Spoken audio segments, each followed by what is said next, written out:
Well, good morning, ladies and gentlemen. I would like to start by welcoming you all to this wonderful gathering. As was mentioned, my name is Taheri. I'm a faculty member with the School of Engineering. I would like to take this opportunity and congratulate our students for making two excellent decisions at this point in their lives. I assure you the outcome of these two decisions would flourish your personal and professional future life.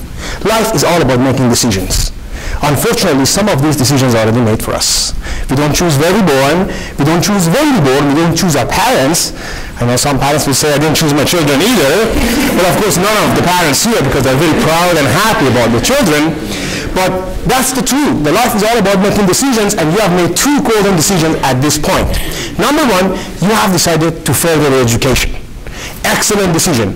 I know it hasn't been easy from day one until now, 12 years of hardship, working hard, hopefully, but I guarantee it's not going to be easy from now forward. Thousands of hours of study, day and night. You have to make sacrifices, you have to be committed, you have to be goal-oriented, you have to put your life and soul into the education. But at the end, the outcome would be very, very rewarding. Also, I know it's going to cost you a lot, and some parents are shaking their head. Yes, education costs a lot, but if you won't choose this path, it would cost you more in future. Now, we have entered a new era in the history of mankind. Knowledge becomes the only currency. Intelligence becomes the wealth. Smart become the rich. And that's why you are investing in your future. And this is considered a very lucrative investment. Now, decision number two, you have decided to come to UBCO Okanagan. I don't have to convince you, you're already here, but I'm here to give you more reason to be confident about your decision. Now, let me start by a few slides. Well, first of all, UBCO Okanagan is one of the most beautiful spots, perhaps, in Canada and maybe in the world. So you can see the beautiful campus, breathtaking views in the heart of the nature. We are in Kelowna. It's one of the most beautiful cities. People ask me, where do you go in summer? Well, everyone else in the world is coming here for summer. Why should I go anywhere? So that's one.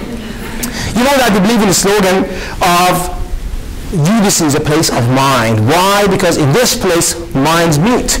And through this mental connection, the sky is the limit.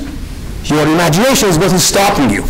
And this is one reason that you have to be very proud to be a member of this prestigious community.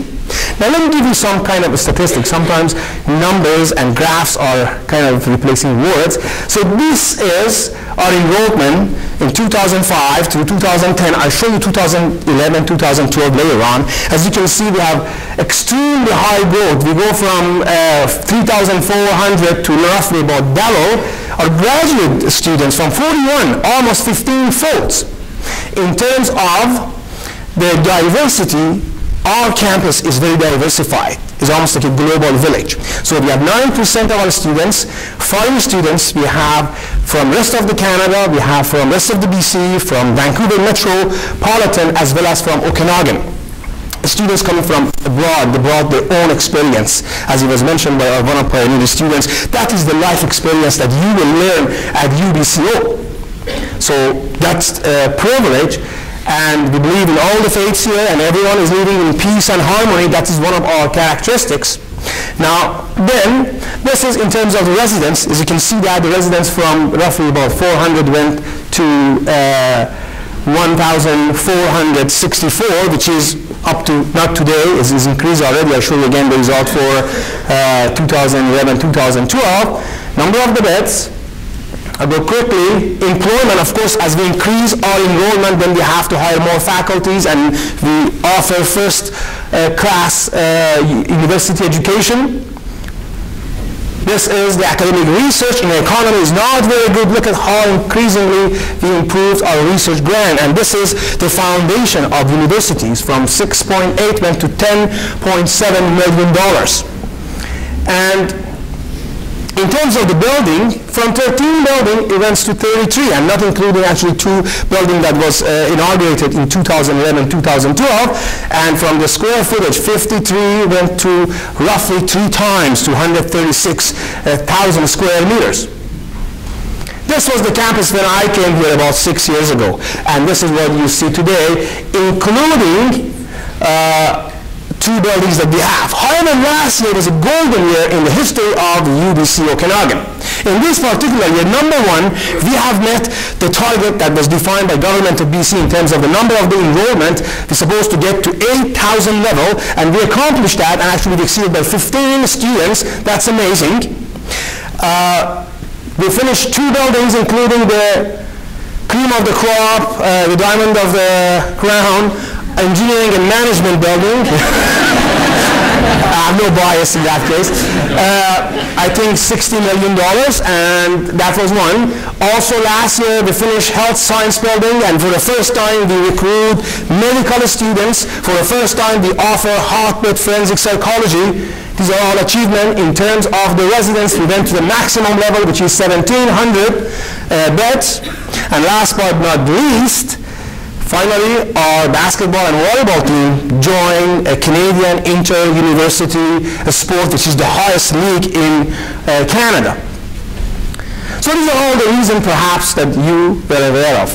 But I would like to give you another side of this wonderful campus.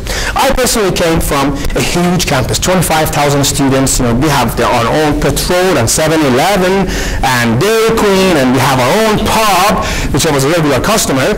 I wasn't drinking as far as I remember anyway.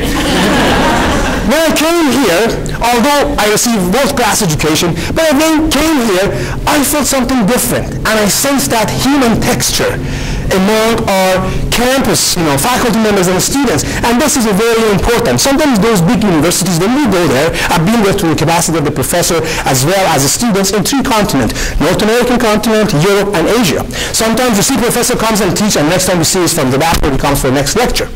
But here is very different, and I get this comment from my students, either the one that they left UBC to other universities or came from other universities. They always say, we have this very interpersonal relation with our professor, and that makes us to be more motivated.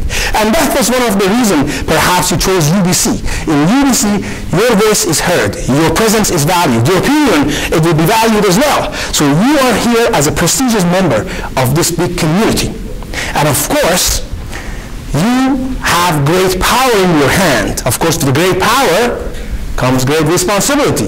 That's from Spider-Man, but this is true.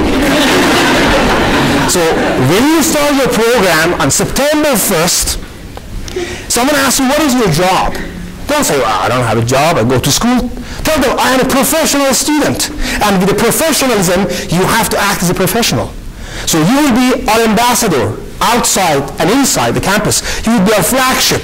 So you have to really act as a professional, and that's very important. Now at UBCO, we create roles, motivate goals, and polish souls. Hoo-ha! I'm on fire. So that was a very highlight of this campus, which I really enjoy, and I have been privileged to actually be a part of this growth, and I can see how close I am with the students. However, due to the fact that it was explained, and because of the nature of our campus, I believe that you are also privileged to get more than academic knowledge and integrity. I know that you have thirst for this academic knowledge and integrity, and I guarantee to quench your desire. However, here, you learn above and beyond that. You learn how to be a productive team player, how to be a logical leader. You learn how to cope with the stress, how to manage your time. You learn how to care about each other.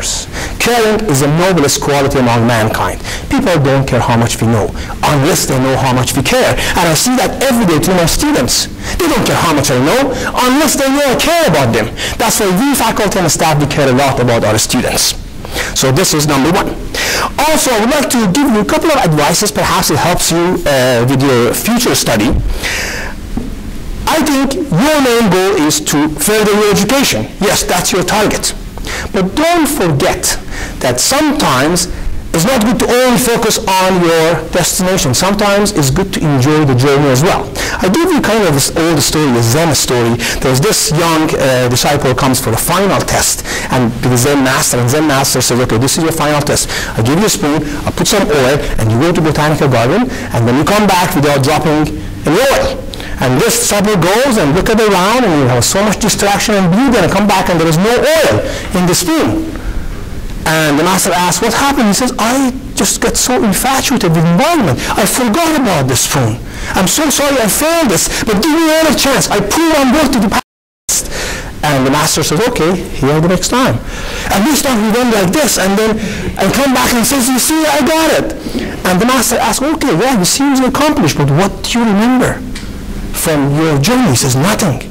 Because I was so focused on this spoon and the oil. And the master says, you fail again. Because the beauty of life is you enjoy your journey while you are focusing on your target.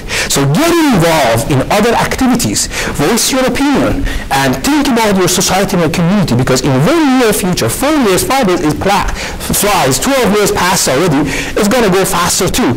You will be a prestigious member of this community, you will be experienced, professional, mature students that graduated, and you are the one who make positive and profound changes in your community, country, and around the globe. That's one.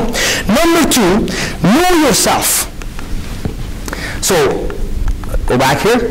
By knowing yourself, I mean try to evaluate what are your privileges and what are your, perhaps, deficiencies. We are born with advantages and disadvantages. Physical, mental, emotional, spiritual. It's good to know what are the aspects that you are good and what are the aspects that you are not good.